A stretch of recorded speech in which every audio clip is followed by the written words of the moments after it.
श्याम प्रेमियों को कोटि कोटि प्रणाम। जिस धरती पर आकर हारने वाला भी जीत जाता है, जिस दरबार में टूटा हुआ मन भी संवर जाता है, जहां नाम लेने भर से जीवन की दिशा बदल जाती है।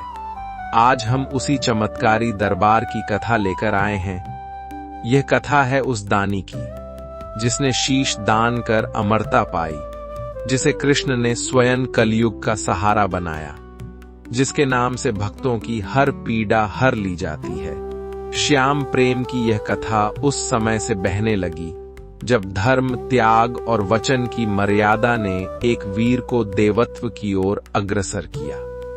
महाभारत के युद्ध से पहले की वह संध्या, जब कुरुक्षेत्र की धरती पर शंखनाद होने वाला था, उसी समय एक महावीर अपने अद्भुत पराक्रम और अद्वितीय व्रत के साथ उपस्थित हुआ।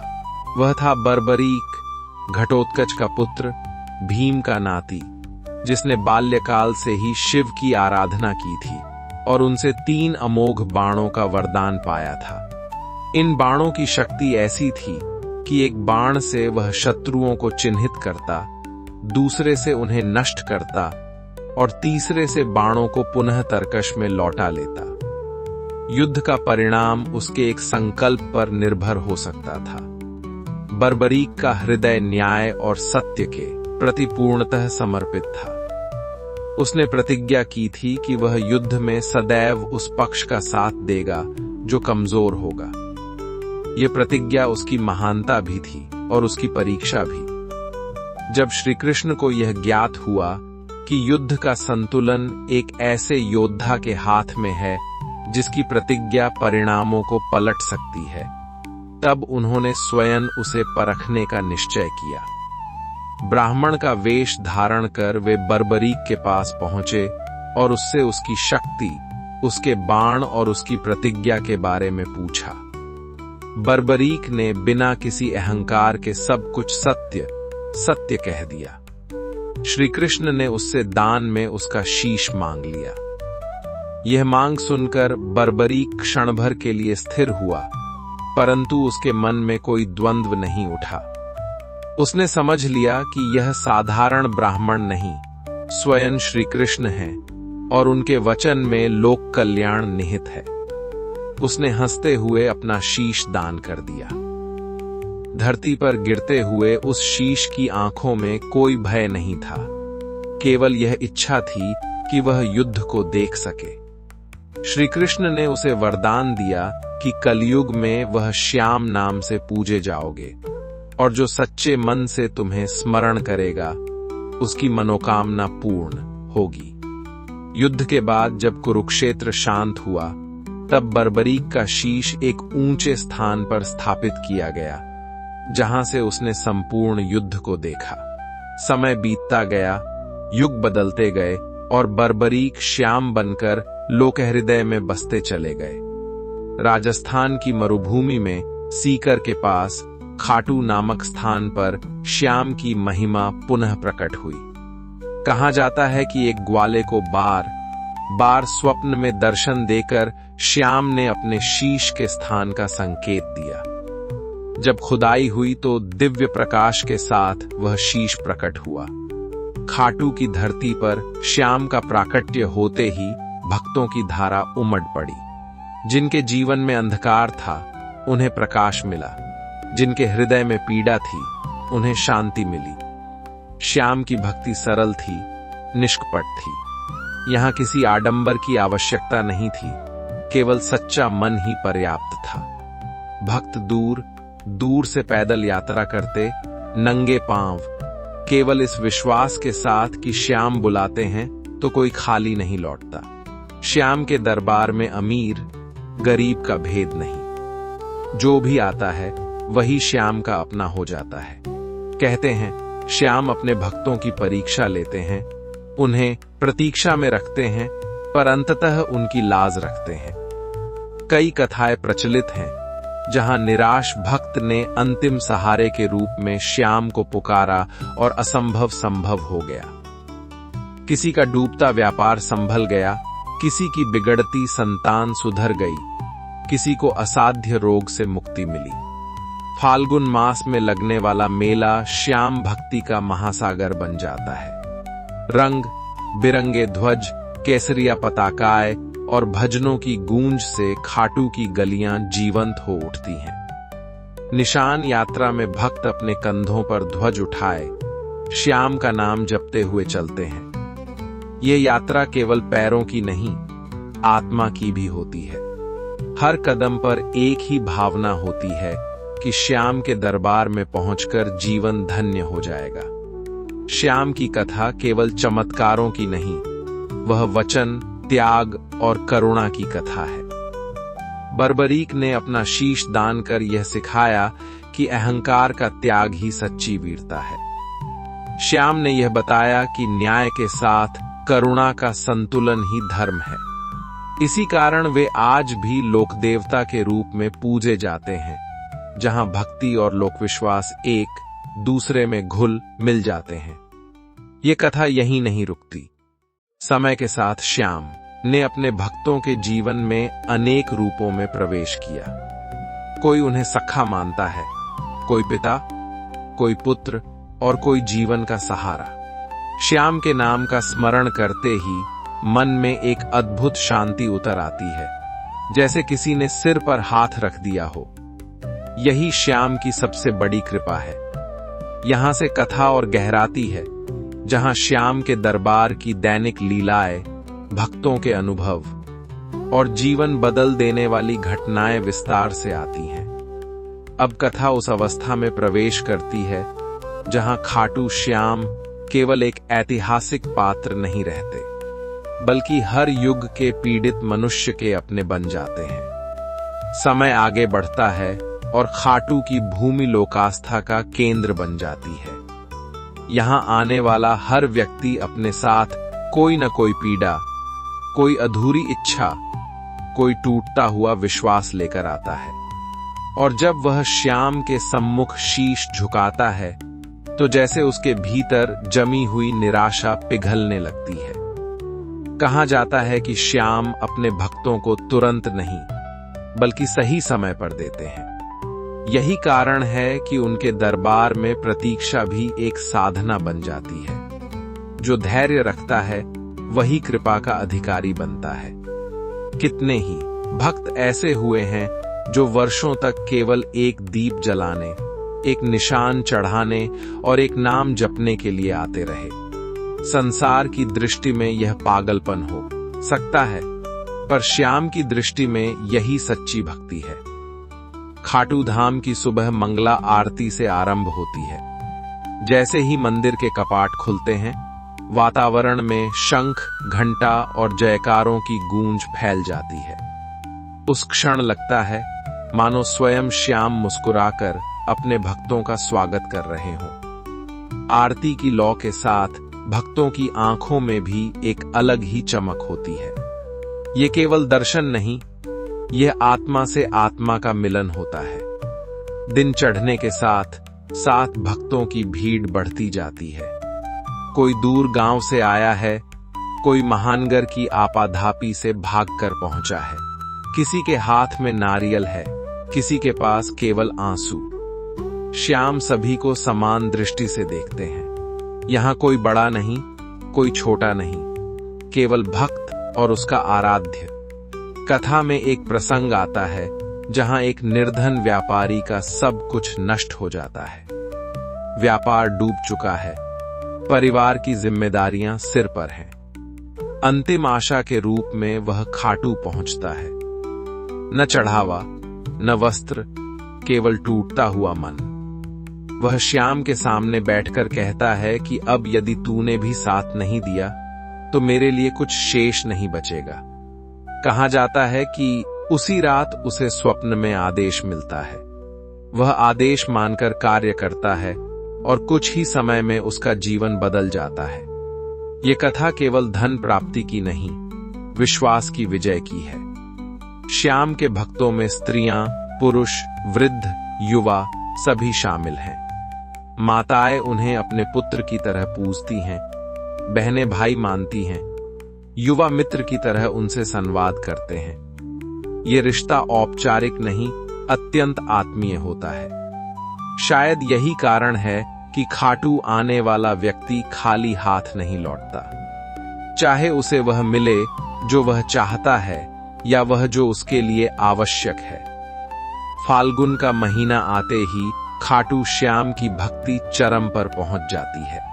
चारों ओर रंग, अबीर, गुलाल, भजन, कीर्तन और उत्साह का सागर उमड़ पड़ता है। निशान यात्रा के दौरान भक्त सैकड़ों किलोमीटर पैदल चलकर आते हैं। उनके पैरों में छाले होते हैं, शरीर थका होता है, पर चेहरे पर असीम आनंद होता है। ये आनंद संसार के किसी सुख से बड़ा होता है। कथा आगे बढ़ती है और हमें यह समझाती है कि श्याम केवल मंदिर में विराजमान मूर्ति नहीं है। वे हर उस स्थान पर हैं जहां सच्चा विश्वास है। किसी मजदूर की झोपड़ी में, किसी किसान के खेत में, किसी मां की प्रार्थना में, किसी बच्चे की मुस्कान में श्याम वहां है। जब भक्त पूरी श्रद्धा से कहता है कि हारे का सहारा बाबा श्याम हमारा, तब यह केवल नारा नहीं रहता, यह जीवन का सत्य बन जाता है। हारा हुआ व्यक्ति भी श्याम की शरण में आकर स्वयं को विजेता महसूस करने लगता है। यही श्याम की सबसे बड़ी लीला है। कथा निरंतर बहती रहती है, जैसे भक्ति की अविरल धारा। इसमें कोई विराम नहीं, कोई अंत नहीं। जैसे भक्त सुनता है, वह स्वयं को इस कथा का हिस्सा मानने लगता है। और यही इस कथा का उद्देश्य है, श्याम को सुनना नहीं, श्याम को जीना। ये कथा आगे भी चलती रहेगी। भक्तों के अनुभवों, जीवन बदल देने वाली घटनाओं और श्याम की अनंत कृपा के साथ अब कथा अपने सबसे गहरे भाव में प्रवेश करती है, जहां श्याम केवल कथा के पात्र नहीं रहते, बल्कि श्रोता के जीवन का हिस्सा बन जाते हैं। खाटू श्याम की भक्ति का सबसे बड़ा रहस्य यही है कि वे अपने भक्तों को भीतर से बदल देते हैं। जो व्यक्ति क्रोध से भरा होता है, वह यहां आकर शांत होना सीखता है। जो अहंकार में डूबा होता है, वह शीश झुकाना सीखता है। और जो जीवन से हार मान चुका होता है, वह फिर से खड़ा होना सीखता है। कई भक्त बताते हैं कि श्याम की शरण में आने के बाद उनके जीवन की दिशा ही बदल गई। किसी को गलत संगत से मुक्ति मिली, किसी को व्यसन से छुटकारा मिला, किसी के घर में वर्षों बाद संतान सुख आया। ये सभी घटनाएं चमत्कार कहलाती हैं, पर वास्तव में ये विश्वास के परिणाम हैं। जब मनुष्य पूरी तरह समर्पित हो जाता है, तब ईश्वर स्वयं मार्ग दिखाते हैं। खाटू में एक परंपरा है कि जो भी मनोकामना लेकर आए, वह पहले श्याम को अपना दुख सुनाए। यहां कोई लंबी प्रार्थना आवश्यक नहीं, बस मन की बात कहनी होती है। कई बार भक्त बोल नहीं पाते, केवल आंसू बहते हैं। और कहा जाता है कि श्याम उन आंसुओं की भाषा सबसे पहले समझते हैं। रात्रि में जब शयन आरती होती है, तब मंदिर का वातावरण अत्यंत भावुक हो जाता है। दिन भर की भीड़ के बाद जब शांति छा जाती है, तब लगता है मानो श्याम अपने भक्तों से एकांत में संवाद कर रहे हों। उस समय जो भी वहां उपस्थित होता है, उसके मन में एक अद्भुत स्थिरता उतर आती है। कथा हमें यह भी सिखाती है कि श्याम की भक्ति केवल मांगने की नहीं है। कई भक्त ऐसे हैं जो बिना किसी इच्छा के केवल धन्यवाद देने आते हैं। वे कहते हैं कि जो कुछ मिला है, वही बहुत है। यही भावना श्याम को सबसे प्रिय है। समय के साथ खाटू श्याम की महिमा देश विदेश तक फैल गई। आज विदेशों में रहने वाले भारतीय भी खाटू आने की कामना रखते हैं। सोशल मीडिया, भजन चैनल और कथाओं के माध्यम से श्याम की लीला हर घर तक पहुंच रही है। परंतु श्याम की कृपा आज भी उतनी ही सरल है जितनी पहले थी। कथा के अंतिम भाव में यह स्पष्ट हो जाता है कि खाटू श्याम केवल एक आस्था नहीं, बल्कि एक अनुभव है।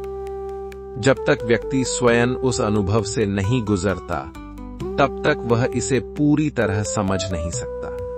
यही कारण है कि जो एक बार खाटू आ जाता है वह बार बार आने की इच्छा रखता है। ये कथा किसी एक स्थान, एक समय या एक व्यक्ति तक सीमित नहीं। ये हर उस हृदय में जीवित है जो विश्वास करता है, जो प्रेम करता है और जो हार कर भी उम्मीद नहीं छोड़ता। श्याम ऐसे ही हृदयों में वास करते हैं। कथा का प्रवाह यहीं थमता नहीं, क्योंकि श्याम की कृपा अनंत है।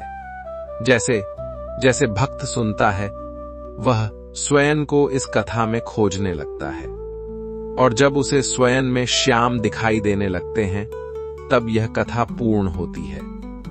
यही खाटू श्याम की अमर कथा है जो युगों युगों तक चलती रहेगी, भक्तों के हृदय में, उनके विश्वास में और उनके जीवन की हर धड़कन में। अब कथा को उसके पूर्ण विस्तार की ओर ले जाया जाता है, जहां श्याम की भक्ति केवल सुनने की वस्तु नहीं रह जाती, बल्कि जीवन जीने की विधि बन जाती है। खाटू श्याम के दरबार में आने वाला प्रत्येक व्यक्ति अपने भीतर एक प्रश्न लेकर आता है, क्या मेरी पुकार सुनी जाएगी? और जब वह लौटता है तो उत्तर साथ लेकर जाता है, सुनी ही नहीं गई, अपनाई भी गई। यही श्याम की विशेषता है। कई वर्षों पहले की बात कही जाती है कि एक वृद्ध दंपत्ति संतानहीनता के दुख में खाटू पहुंचा। उन्होंने कोई बड़ा अनुष्ठान नहीं किया, केवल प्रतिदिन मंदिर के बाहर बैठकर श्याम का नाम जपते रहे। महीनों तक वे वहीं रहे। लोगों ने उन्हें समझाया, पर वे डटे रहे। कहते हैं, एक दिन श्याम ने स्वप्न में दर्शन देकर उन्हें आशीर्वाद दिया और कुछ समय बाद उनके जीवन में किलकारी गूंजी। ये कथा केवल संतान प्राप्ति की नहीं, अटूट विश्वास की विजय की है। श्याम के भक्त यह भी मानते हैं कि वे अपने भक्तों की परीक्षा अवश्य लेते हैं। कई बार लगता है कि प्रार्थनाएं अनसुनी रह गई हैं, पर वास्तव में उसी समय भीतर की शक्ति का निर्माण हो रहा होता है। जब भक्त पूरी तरह टूट जाता है तभी श्याम उसे संभालते हैं। यही कारण है कि उन्हें हारे का सहारा कहा जाता है। खाटू की गलियों में चलते हुए ऐसा प्रतीत होता है मानो हर दीवार, हर पत्थर, हर मोड़ श्याम की कोई न कोई कथा कह रहा हो। दुकानों में बिकने वाले ध्वज, कंगन, चित्र और प्रसाद केवल वस्तुएं नहीं, विश्वास के प्रतीक होते हैं। भक्त इन्हें अपने घर ले जाकर भी श्याम को अपने साथ ले जाते हैं। भक्ति का एक रूप सेवा भी है। खाटू में आने वाले अनेक श्रद्धालु भंडारे, पानी की सेवा और चिकित्सा शिविर लगाते हैं। वे मानते हैं कि श्याम की सच्ची पूजा यही है दुखी की मदद करना। जब कोई भूखा तृप्त होता है तो श्याम मुस्कुराते हैं। कथा यह भी बताती है कि श्याम अपने भक्तों को कभी अकेला नहीं छोड़ते। जीवन की सबसे अंधेरी रात में भी वे किसी न किसी रूप में साथ देते हैं। कभी किसी मित्र के रूप में, कभी किसी अनजान सहायक के रूप में और कभी केवल भीतर उठती एक आशा के रूप में। जैसे जैसे कथा आगे बढ़ती है, यह स्पष्ट हो जाता है कि खाटू श्याम की भक्ति किसी एक धर्म या परंपरा तक सीमित नहीं। यहाँ हर वह व्यक्ति स्वागत योग्य है जो सच्चे मन से आता है। श्याम के लिए भाषा, जाति, वर्ग का कोई अर्थ नहीं, केवल भाव का मूल्य है। कथा के इस विस्तार में अनगिनत अनुभव जुड़ते जाते हैं। किसी छात्र का परीक्षा में सफल होना, किसी किसान की फसल का बच जाना, किसी बीमार का स्वस्थ होना, ये सब अलग अलग घटनाएं होते हुए भी एक ही सूत्र से जुड़े हैं, टूट श्रद्धा।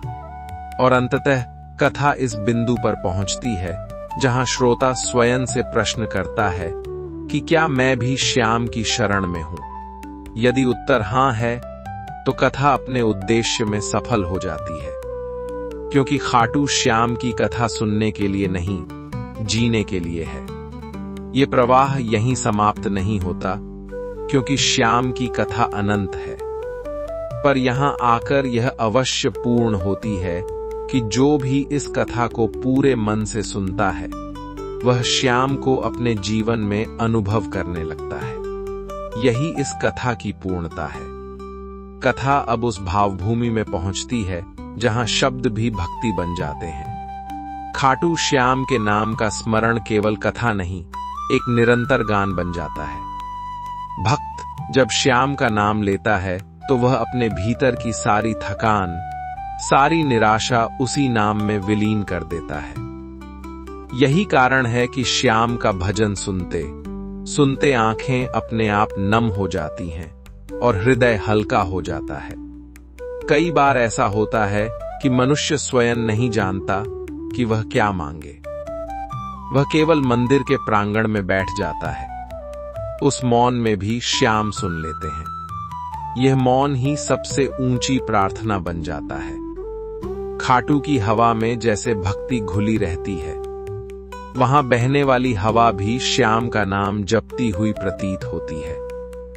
कथा बताती है कि श्याम अपने भक्तों को कभी अपमानित नहीं होने देते। संसार चाहे कितनी भी ठोकरें दे, श्याम की शरण में आने के बाद व्यक्ति भीतर से सम्मानित हो जाता है। वह स्वयं को तुच्छ नहीं समझता, क्योंकि उसे यह विश्वास हो जाता है कि स्वयं श्याम उसके साथ हैं। जीवन में जब सब रास्ते बंद दिखाई देते हैं, तब श्याम एक नया मार्ग खोलते हैं। वह मार्ग हमेशा वैसा नहीं होता जैसा भक्त चाहता है, पर वैसा अवश्य होता है जैसा उसके लिए उचित होता है। यही कारण है कि श्याम की कृपा कभी हानि नहीं करती। कथा के इस लंबे प्रवाह में एक बात बार बार उभर कर आती है कि श्याम किसी से कुछ छीनते नहीं, वे केवल देते हैं, और जो लेते हैं वह अहंकार, भय और निराशा होती है। जब यह सब छूट जाता है तब जीवन अपने आप सरल हो जाता है। अंततः यह स्पष्ट हो जाता है कि खाटू श्याम की कथा का उद्देश्य केवल इतिहास बताना नहीं है। इसका उद्देश्य मनुष्य को भीतर से जोड़ना है, अपने विश्वास से, अपने धैर्य से और अपने आराध्य से। जो इस कथा को अंत तक सुनता है वह केवल श्रोता नहीं रहता, वह भक्त बन जाता है। और यही इस कथा की पूर्णता है। श्याम की यह कथा यहीं शब्दों में समाप्त होती है, पर जीवन में अनंत काल तक चलती रहती है। अब कथा को और विस्तार मिलता है, इतना विस्तार कि यह केवल सुनने की वस्तु नहीं रहती, बल्कि श्रोता के जीवन के साथ बहने लगती है। खाटू श्याम की भक्ति का सबसे सुंदर पक्ष यह है कि यहां आकर मनुष्य स्वयं से मिलने लगता है। संसार में रहते हुए जो प्रश्न अनुत्तरित रह जाते हैं, उनके उत्तर श्याम की शरण में सहज रूप से मिलने लगते हैं। कहा जाता है कि श्याम अपने भक्तों को शब्दों में नहीं, अनुभवों में सिखाते हैं। कई बार भक्त चाहता कुछ और है, पर मिलता कुछ और है।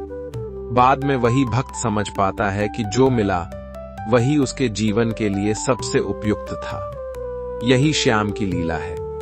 वे भविष्य की पीड़ा को पहले ही देख लेते हैं और भक्त को उससे बचा लेते हैं। खाटू में आने वाले अनेक भक्त बताते हैं कि यहां आकर उनके भीतर से भय समाप्त हो गया। मृत्यु का भय, असफलता का भय, भविष्य का भय। जब श्याम का नाम हृदय में बस जाता है, तब भय अपने आप विदा हो जाता है, क्योंकि जहां विश्वास होता है वहां डर टिक नहीं पाता। कथा में एक प्रसंग आता है कि एक युवक बार बार जीवन में असफल हो रहा था। हर प्रयास के बाद उसे हार मिलती थी। थककर उसने श्याम से कहा कि अब यदि तू भी मुझे नहीं संभालेगा तो मैं टूट जाऊंगा। उस दिन के बाद परिस्थितियां धीरे धीरे बदली। कोई चमत्कार रात नहीं हुआ, पर भीतर की शक्ति जाग गई। वही शक्ति उसे आगे बढ़ाती गई। यही श्याम की सबसे गहरी कृपा है, भीतर से मजबूत कर देना। श्याम की भक्ति मनुष्य को धैर्य सिखाती है। आज के समय में जब सब कुछ तुरंत चाहिए, तब श्याम प्रतीक्षा का महत्व समझाते हैं।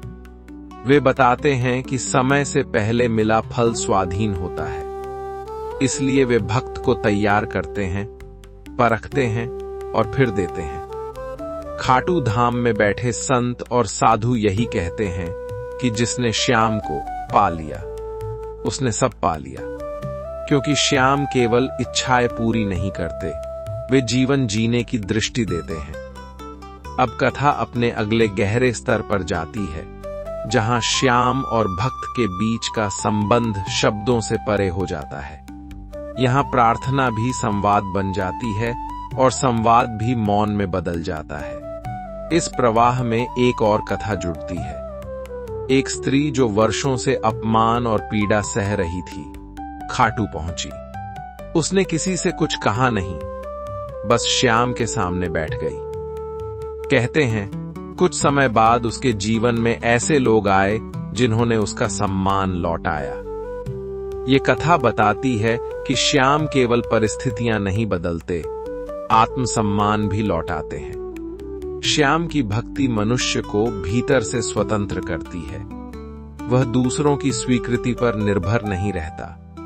उसे पता होता है कि यदि श्याम साथ हैं तो संसार का हर निर्णय छोटा है। कथा आगे बढ़ती है और हमें यह सिखाती है कि श्याम की शरण में आने का अर्थ जीवन से भागना नहीं, बल्कि जीवन को सही दृष्टि से देखना है। यहां आकर मनुष्य जिम्मेदारियों से भागता नहीं, बल्कि उन्हें निभाने की शक्ति पाता है। अब दूसरा बड़ा प्रवाह जुड़ता है, जहां श्याम की भक्ति पीढ़ियों से आगे बढ़ती दिखाई देती है। माता पिता अपने बच्चों को खाटू की कथा सुनाते हैं। बच्चे बड़े होकर स्वयं अपने बच्चों को वही कथा सुनाते हैं। इस प्रकार श्याम की भक्ति समय के साथ और गहरी होती जाती है। कई परिवारों में यह देखा गया है कि खाटू श्याम का नाम लेने से घर का वातावरण बदल जाता है, कलह कम होती है, संवाद बढ़ता है और धैर्य आता है। ये किसी जादू का परिणाम नहीं, बल्कि सामूहिक विश्वास की शक्ति है। कथा यह भी बताती है कि श्याम किसी एक दिन या पर्व तक सीमित नहीं, वे जीवन के हर दिन के साथी हैं, सुबह उठते समय भी और रात को सोते समय भी। जब जीवन में सब ठीक चल रहा हो तब भी श्याम को याद करना, और जब सब बिगड़ता दिखे तब भी श्याम को याद करना ही संतुलित भक्ति है। कथा अब अपने अंतिम विस्तार की ओर बढ़ती है, जहां यह स्पष्ट हो जाता है कि खाटू श्याम का स्थान केवल मंदिर में नहीं, बल्कि भक्त के हृदय में है। और जब हृदय ही मंदिर बन जाता है, तब बाहरी दूरी समाप्त हो जाती है। यहीं आकर यह लंबी कथा अपने पूर्ण भाव को छूती है। शब्द भले ही सीमित हों, पर भावना असीम है। जो इस कथा को अंत तक सुनता है, वह केवल जानकारी नहीं पाता, वह स्वयं को पाता है। यही खाटू श्याम की कथा का सार है। यह प्रवाह यहीं विराम लेता है, पर श्याम की कृपा का प्रवाह कभी नहीं रुकता। अगर आपको हमारी वीडियो अच्छी लगी हो तो चैनल को सब्सक्राइब करें